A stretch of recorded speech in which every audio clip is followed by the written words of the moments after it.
Back here for the video newsletter at the Klemic Performance Method Studio in Egg Harbor Township, New Jersey. I'm Dave Klemic. This is Josh Holsupple. We're going to give you the news. So what's going on this week in announcements?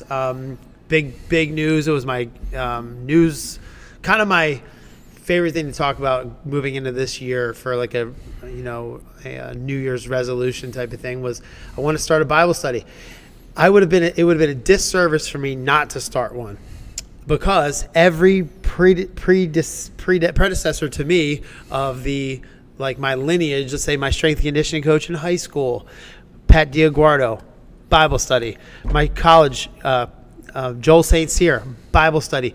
Then I had Chip Smith, Bible study, and Jeff Hurd, Bible study. All guys, and I am of that lineage without a Bible study. So it's my job to start one as well, and it's my way to also give an edge to our athletes spiritually. This is a big thing when you're going away to college, that they are armed spiritually, because without that they can break down mentally and physically.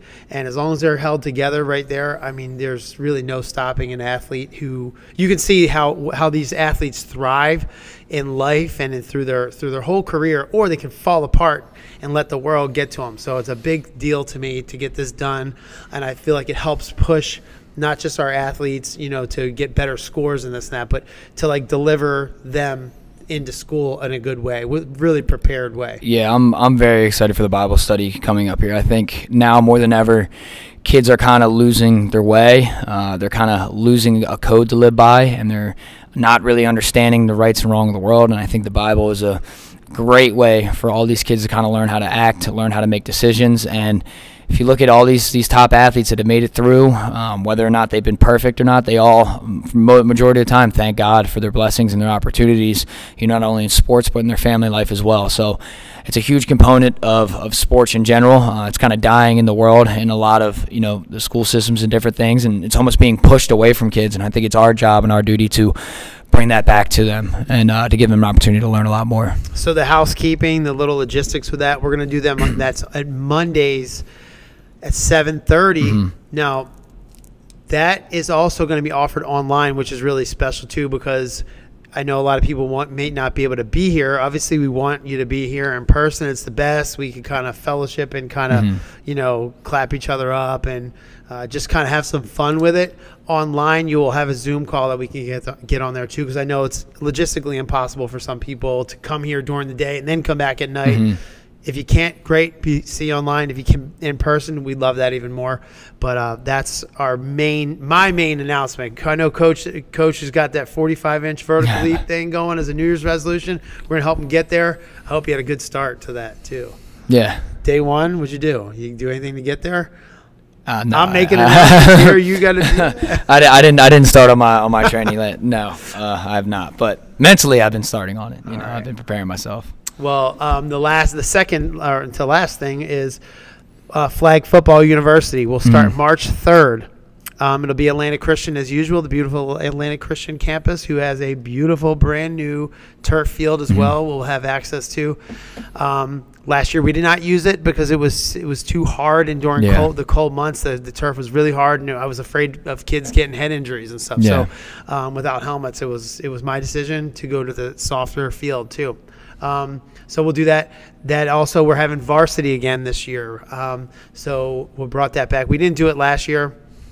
Kind of want to concentrate on the younger athlete, and then but previous years we've always done that as like an instructional.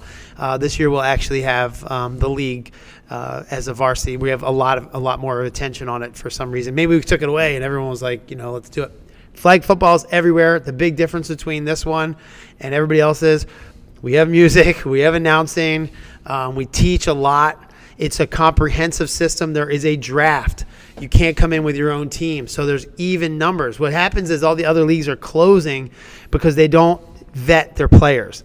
And we vet our players and we drop them into a team based on a level 1 to 5. We do a combine. It gives us a lot of an idea of what kind of an athlete they are if we don't know really what kind of football player they are. And then there's a trade deadline. We can make trades until you get to the teams are pretty darn even. Yeah. The only way that doesn't work is if people just don't show up, and then the teams are uneven like that. But otherwise, it's worked like a charm. I don't think anybody else has figured this out, or I've been doing it for the most. I've been doing it almost 12 years now. This will be the 12th year. So everybody else does it here and there. They start with the NFL flag thing. They don't think to draft and vet. I'm telling you right now, they're not going to do it. It's a lot of work, but on our end, but it works like a charm, and it's a very, very competitive league. We've seen people show up out of the league, Walker Bailey, we've seen just so many neat things happen during that time. We've had a Merrill Reese impersonator come out. Mm-hmm. We had Tony Granieri from ESPN come out and announce games. Just all kind of fun. Josh, you've announced a game or two, whatever, and then make you go ref. Our coaches are paid. They're not paid in other levels. They're all volunteers. Our coaches are paid to be there. Our referees are paid to be there. So you'll have a very organized setup. Not perfect. Nothing's perfect, but it's the closest thing you're going to get in the flag football. And it's a hybrid of rules between 7-on-7 and flag, because your defense can score. And I think it's an important thing that a defense is rewarded for their points. And that I wish the NFL would do it more, but it's not how it goes right now. So that's it. In the next segment, we're going to go in our Who Dat Athlete of the Week. I think you'll like this one. Hey, who that? Who that? Hey. All right, our Who Dat Athlete of the Week, none other than Timmy Travaline. Drops 19 points in a game against Lenape to win the Shore Holiday Tournament, and Timmy hit 5 threes. The other 4 points were probably dunks. I don't know, but I know Timmy is a special one for us because he's one of the few male basketball players that we have. Very few male basketball players, and he trains his butt off. Yeah. Maybe you want to tap into some of his improvements. Yeah, Timmy's had a significant increase in his vertical leap. You said, I think he started at 22, and now he's 22.4. 22.4, and now he's up over 30. He's at, 34 inches, you said was his recent test out? Yeah, so he's had a significant increase in his vertical leap. And as one of the few basketball players, like Coach Dave kind of said, he really gets an edge coming in here and training. And if you look at our cycle, it's very, very helpful for basketball. You need acceleration. You need to be able to produce force fast, to go up and get rebounds, to go up and change direction, and then you need to be able to manage all that together in center of mass management, which is essentially just a crossover training type of day.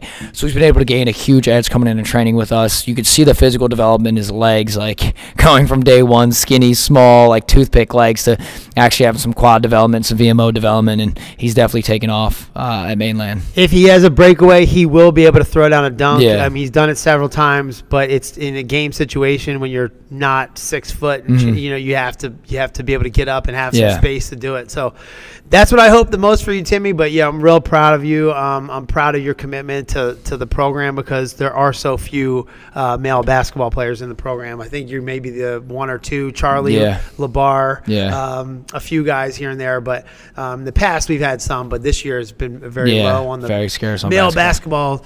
Girls basketball heavy. We have a lot of girl basketball players. But anyway, Timmy, we're proud of you, man, and go have a great senior year. Hit that 1,000 points for us, and we'll put you back on here. All right, so that's our Who Dat Athlete of the Week. You'll see you next at the shout-outs portion. All right, so the shout-outs portion of the video newsletter, I mean, it has got to be owned right now by none other than Bo Melton, who, with a win the other day in his second game activated this year, he puts up 6 catches for 105, touchdown, and along 37 yards. Absolutely phenomenal. Last game he had 4 catches for like 57 or something, and all he needed to do was just get his foot in the door, and he would bust it wide open. I knew that he would. He ran a 4.34. The combine jumped almost 40 inches in the vertical leap. I've had him when he was in high school before he went to the Nike combine, where he ran a 4.3 back then. Mm-hmm. I mean, and not just the type of a player he is or the athlete, he is a top-notch person. His family is top-notch people. His dad played for Rutgers. His brother played for Rutgers. Mm-hmm. Mom played basketball at Rutgers. Wow. And his dad is a pastor, and I listen to him sing on Facebook, on live all the time. I love him to death. He was also a phenomenal long jumper. all of them, 23-foot long jumpers. I'm in that club too, so I know when I still hold the county record in the long jump. It's number 2, I think, is Gary Melton. Number 3, Bo. Number 4, Max. Wow. So we're all in there together. They're a phenomenal family of people, and just if you listen to Bo talk about his faith and what he wants to do with the platform he has, you would love him more than any other athlete you could see in the NFL. He's that inspiring.